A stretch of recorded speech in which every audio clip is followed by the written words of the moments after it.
como é que encara a situação financeira do município? É público que a receita é inferior à despesa, combater o que quer que seja implica investimento. Qual é a análise que faz à atual situação da Câmara, obviamente com perspectivas futuras, porque é disso que estamos a falar? Com certeza.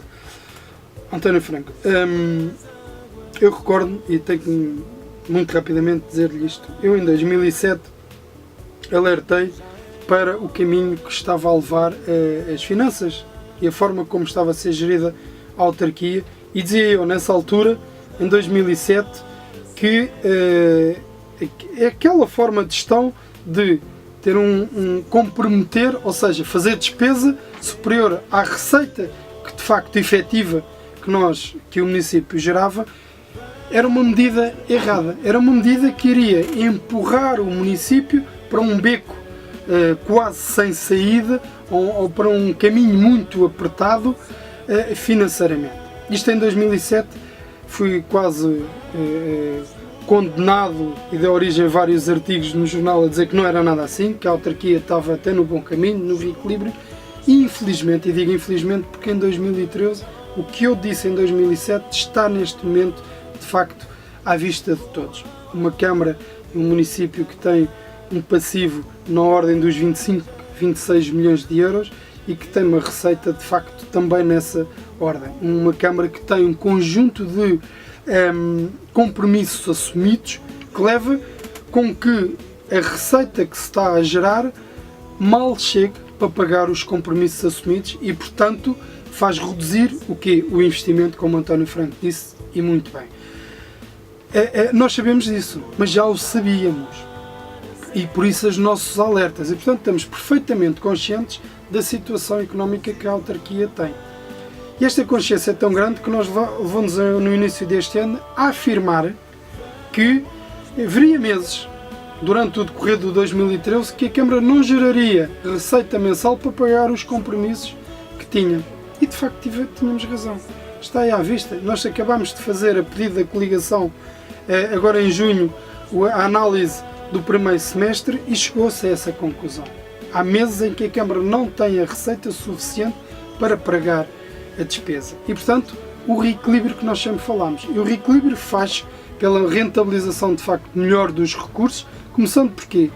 Começando pelo investimento ou por aquilo que se pensa fazer, perceber se é exatamente necessário, se o investimento tem ou não para as pessoas a rentabilidade que deverá ter, e não medir os investimentos só por dizer que se gastou isto ou aquilo, ou que se fez isto ou aquilo, e depois gasta-se o dinheiro e não tem de facto a finalidade nem corresponde ao que é necessário.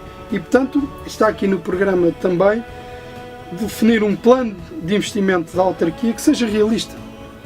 E dou-lhe outro exemplo: a Câmara está a construir a variante, que é uma obra de 8 milhões de euros, e nós sempre nos mostramos contra. Porquê? Porque considerávamos que esse investimento, que esse montante deveria ser canalizado para a requalificação urbana, para recuperar a Vila do Carregado, de Alenquer, a Merciana, a Atalaia, a Aldeia Gavinha. Requalificando o espaço urbano, vamos ter as pessoas ali a viver, as empresas ali a fixarem-se, e portanto nós sabemos, e a Câmara está de facto numa posição financeira complicada, mas uma coisa nós temos que fazer, que é pagar a quem se deve, restringir o investimento, não é deixar de fazê-lo, é restringir o investimento àquilo que é necessário e perceber se dá a resposta ao problema das pessoas ou não.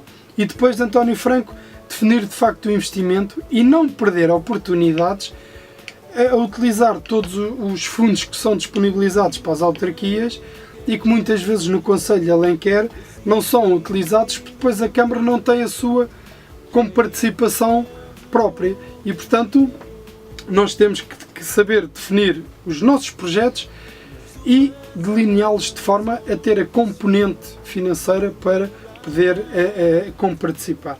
E isso não tem vindo a ser feito. Não existe, nunca existiu um plano de estratégico de desenvolvimento do Conselho. As coisas vão-se fazendo salpicando aqui e ali e que levou de facto a esta situação financeira que a Câmara se encontra. Mas nós sabemos exatamente a situação que a Câmara se encontra, temos noção disso e sabemos que a gestão que tem que ser implementada é uma gestão muito rigorosa, uma gestão participada pelas pessoas, que as pessoas têm o direito de saber de facto da situação das coisas, têm o direito de poder optar, e daí o orçamento participativo que eu falei há pouco, e portanto nós queremos ter uma gestão completamente transparente e muito clara em relação às prioridades, que deverá passar por pagar o que se deve e ter um plano de conhecido de investimento para colocar em prática. Mas se tivermos esta capacidade, poderemos dar a volta. Se criarmos de facto condições para que o Conselho se desenvolva com a atração de empresas, começamos também a criar condições de inverter todas estas situações.